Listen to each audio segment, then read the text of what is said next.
was a student back here in the late 80s and early 90s, and I remember that slogan, "Return to Dominance," that you're wearing on your hat. Where'd you get that hat, and why are you wearing it today? One of the guys that looks out for us, he just had a couple extras, and a couple of us on the D line were able to get one. So it's a nice hat. Does it mean something to you? Oh yeah, it definitely means something to me. When I first got here, I know that Colorado is on the up, and this year we've proven that we're on the rise. So I feel like it fits with the rise as well.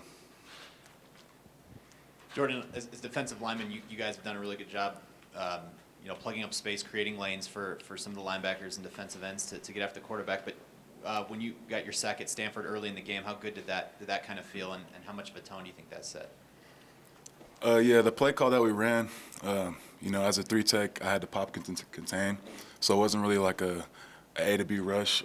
So it just felt good to just know that, those rushes, sometimes you're not going to get there, but there's going to be those times where it's just going to fall right in your lap, and that's what it did.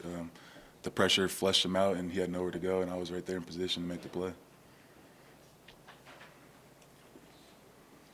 Overall, you and Josh and Samson in that group, how well do you think you guys have bonded together, and how important is that chemistry for you guys as defensive linemen?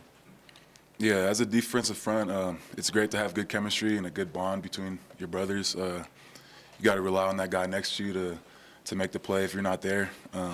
And just over this offseason, we really connected well. This was our first season as all of us got together and played. So yeah, like in the offseason, we just continue to work every day, and we go out to eat probably like 3 or 4 times a week together. And we just have that connection that like not many D lines, I say, have.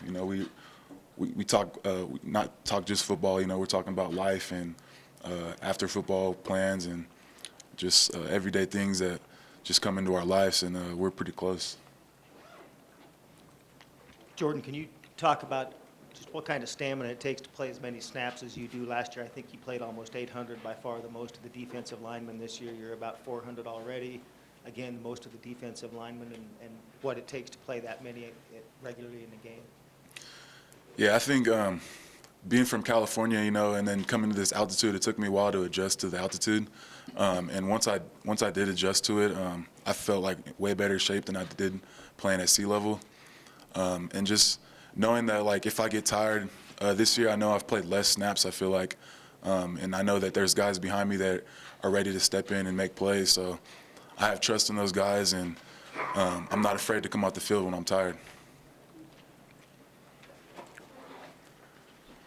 Can you talk just a little bit about what you've seen from UCLA's offense on film?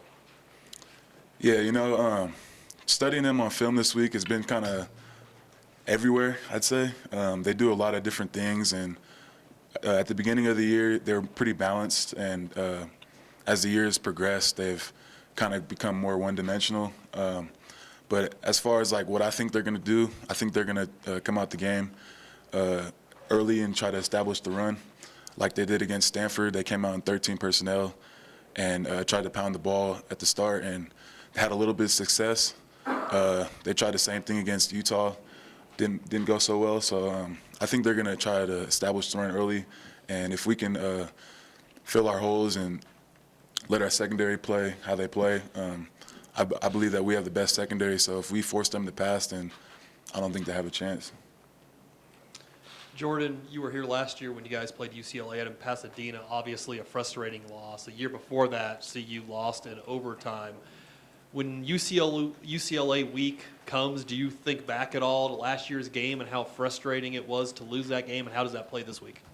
Yeah, definitely. I think there was one play last year that kind of separated us from winning, and it all came down to our D-line. We didn't go the right way on a play, and they went out the gate to the touchdown. So we're more disciplined this year. And like you said, when I hear UCLA, being from Sacramento, they were kind of like shaky on recruiting me. And then the next year they recruited 2 other guys from my junior college. So it's a California team, so I'm coming after them for sure. I have a question real quick. You ride a Segway around campus. Could you just talk about, like, why Segway? How did you get it? Is it to save your legs for the game? Just explain that to me. You know, I feel like it's 2016 and technology is taking over. So I wanted to join that trend and basically start a trend here on campus.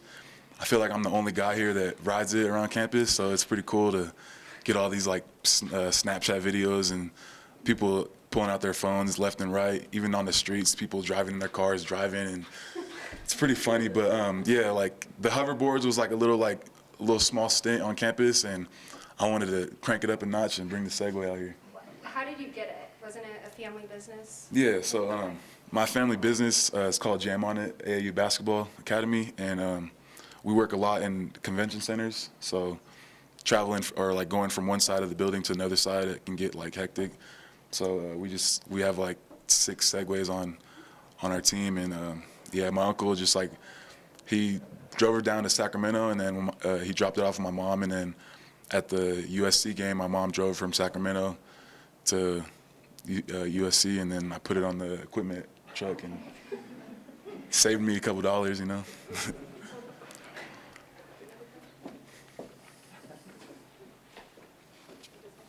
Did you watch the Utah-Washington game on Saturday?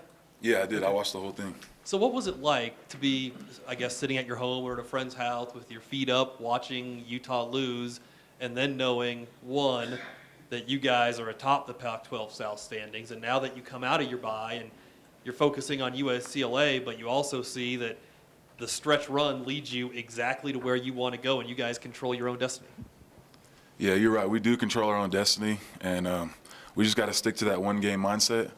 And if we handle business this week, we're on to Arizona and to handle business then. So, yeah, after watching that game, you know, it was a physical game on both sides of the ball up front, and I just really feel like it really came down to the D-line and the O-line play of Washington, and their quarterback of Washington's pretty good.